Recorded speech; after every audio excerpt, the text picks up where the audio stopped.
Here is Damien Barer, who was at Guam with the United States Marines. We present this graphic story as a tribute to the war correspondent cameramen on the world's battlefronts, the men whose only weapon is a camera. On the beach, we joined the famous 3rd Marine Division, some in foxholes, some already out of the fighting. The first waves had it tough.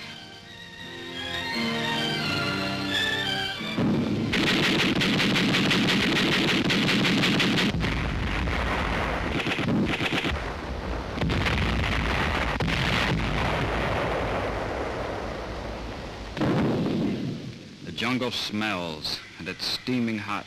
Behind every tree, there's a Jap. They were cunning and stubborn and fought to the end because they'd been taught that to surrender was to die. They had to be burned out like rats. Japs everywhere. If you didn't duck quick enough, you were carried back.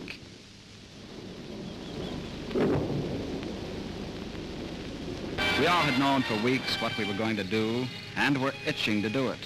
We were coming back to Guam, and we were avenging every sailor and Marine who ever died here.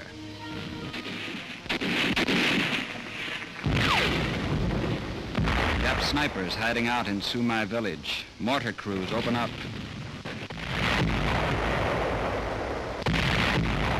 Building by building, piece by piece, we destroyed that village. It took us 2 days, but there wasn't a Jap soldier alive when we got there.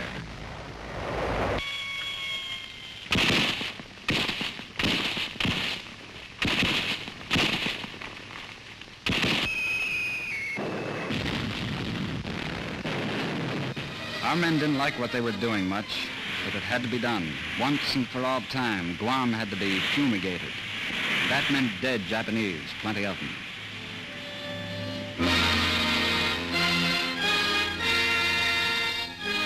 But in war, there's little time for the dead. The immediate job for the living is to stay alive.